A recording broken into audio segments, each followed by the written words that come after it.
So I've been listening to you for a very long time, and I feel like my life has started to change quite a bit. Yeah. But I am stuck in a couple of places, Yes. so I'm very happy to be here. Let's get to it.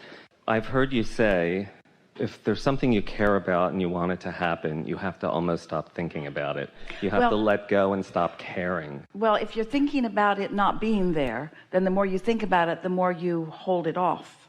And so sometimes distracting yourself from it is the best remedy, because if you no longer are pushing it away by your doubt or worry or concern that it isn't there, then because it's alive and well in your vortex, it will move to you. Right.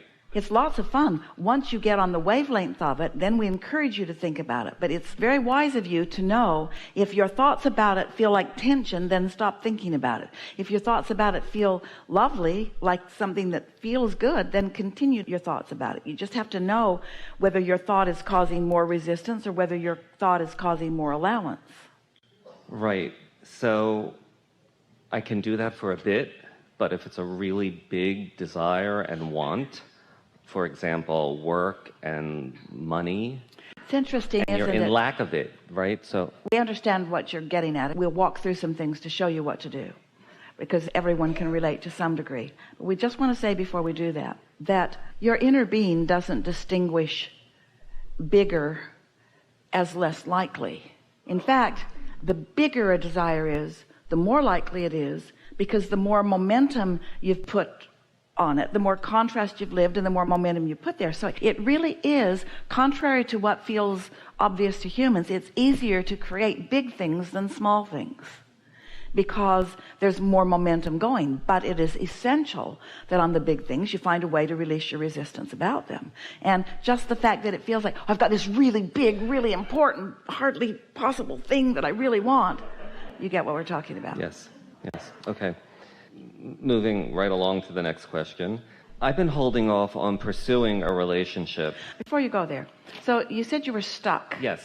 So let's get unstuck on the first subject just a little bit. So we want to show you some thoughts that you can offer that will help you be less stuck. And we want to acknowledge that it sort of seems opposite of what we said earlier, where we just want you to meditate and let your natural desires take hold. But because you're not as stuck as you think you are, we think a conversation about this to demonstrate to you that you're not as stuck as you think you are can be beneficial to you, because we can feel from you, you have the ability to focus, and you do it all the time. And so your decision to argue for your limitations seems illogical to us. So talk to us in a way that exemplifies where you are relative to this stuckness. Great. I come from a place of great success, and all during my success I kept thinking, this can't last forever. So it didn't. And so now... So let's stop for a moment, because you said two things, some that were helpful and some that weren't. Now, in fairness, you were setting us up for the unhelpful things by offering the helpful things. So maybe the helpful things weren't as helpful as they could have been if you weren't setting us up for the unhelpful things. Wanting to be funny often does that, and it was funny. So I come from a successful place really harmonizes with what you now want.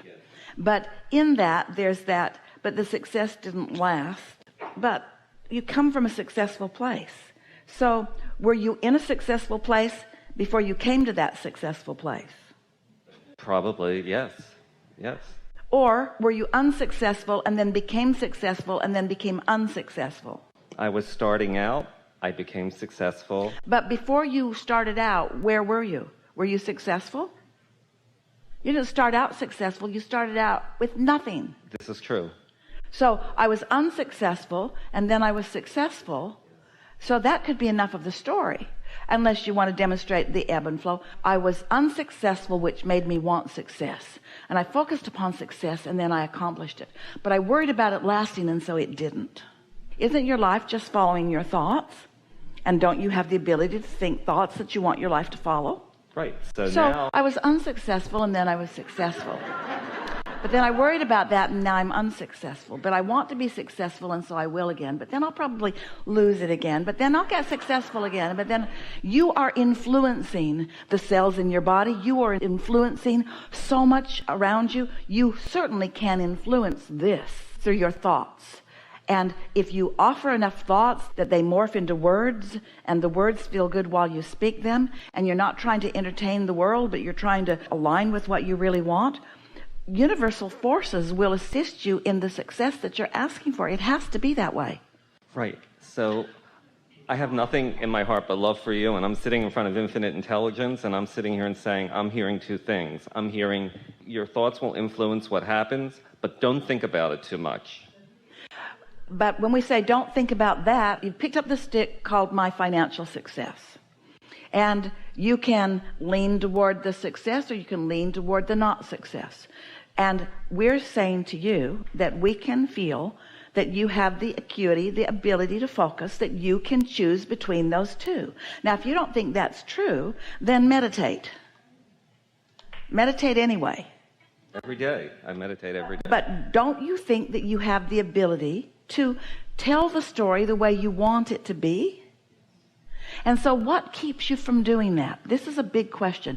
If you believe you create your own reality, and we believe you believe that, and you do it by thought, followed up with emotion that lets you know the direction of your thought, then why would anyone not do that? If you believe it works, and you know you can do it, then why would anybody not do it? Because human beings are stupid and fearful.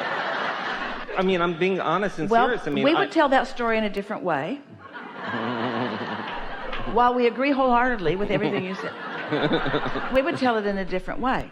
It's not that you're stupid. It's that there is more momentum about what doesn't work than there is momentum about what does work. But that can change with just a little bit of deliberate thought, or by quieting your mind and letting what your inner being knows about this become the dominant vibration within you. So if you don't believe that you can muster enough focus to influence your own train of thought, do you believe that your inner being exists? Yes. And do you believe that your inner being is focused upon your success? And do you believe that your inner being can be the dominant vibration within you if you just relax your mind and don't think so much about it? So that's the distinction of the two ways of going about it, isn't it? In other words, on some subjects, all you have to do is tune a little bit because you know. And on other subjects, maybe you don't know quite so well, but we promise you your inner being knows. And if you'll get out of the way, your inner being will be the dominant vibrational force relative to this topic and will influence you to your own belief. Yes, and certainly I do that, and I often catch myself wondering, how long is it going to take before it kicks in? You know, how long is it going to take before...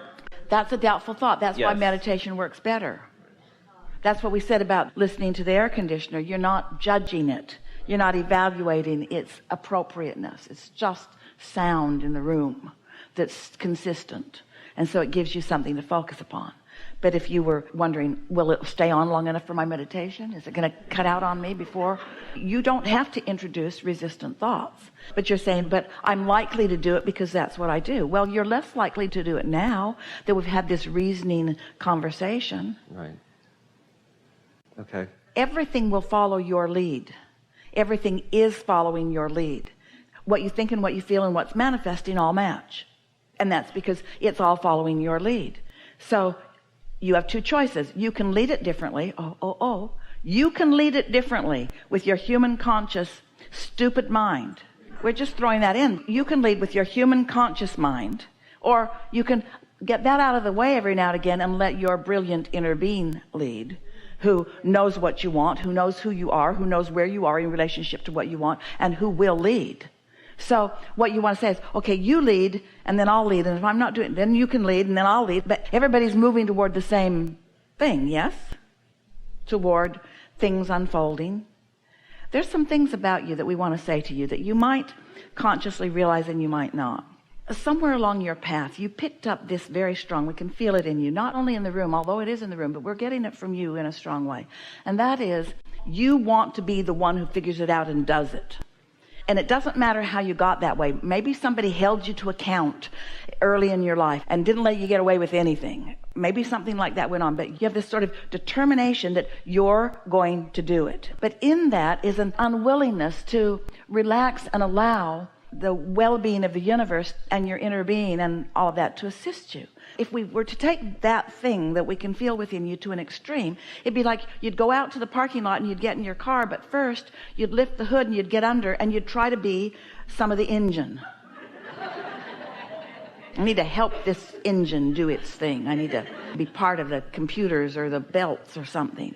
And of course, you know, that's not your role. Your role is to decide where you want to go, approximately when you want to be there, and to sort of make that what you focus upon. And so true. If we can help you know that you don't have to justify anything to anybody, and that's what's stuck in your vibrational craw. It's this, I must do this because I must receive credit because I don't feel enough credit. So I've got to get credit for this.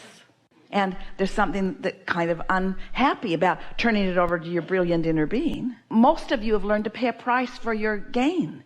And you believe that if there is not pain, there shouldn't be any gain. And people around you who need action from you have convinced you that you need to push through, that you need to do it the hard way. And the hard way gets stuff done. It does.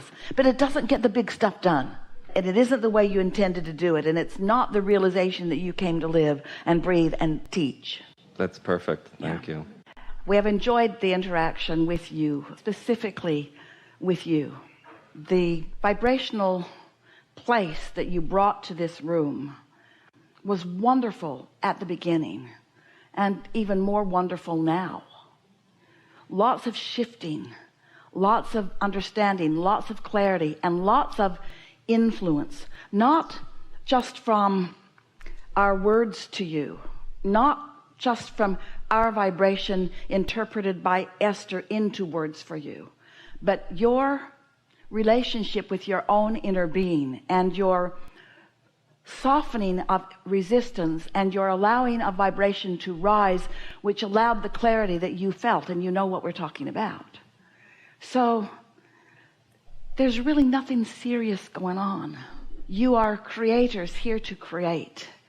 And you're not here as problem solvers. You're here as solution discoverers. But one comes before the other. You're not here as fixers of broken things. You're here as discoverers of new things. And sometimes you just don't look for the new thing until the old thing feels broken to you. It doesn't have to be broken for you to evolve, but it doesn't hurt that it sometimes is. So your life experience is showing you all kinds of wonderful things. You're right on track. Everything is unfolding so well. Be easy about it and trust this, that your inner being knows you, knows everything about you, knows every desire, knows every regret. Your inner being does not focus upon the regret part of your regret. Your inner being focuses upon what you're asking for as a result of it. And so you have such attention and such appreciation and such, there's no other word for it other than power backing you, rooting for you, and loving with you in absence of any judgment, in absence of any forgiveness. Your inner being will never forgive you because your inner being has never evaluated you as inappropriate to begin with. And when you let that go and you let the love that Source has for you flow through you, well, then you're just going to live happily ever after. There is great love here for you. And as always, we remain in your vortex.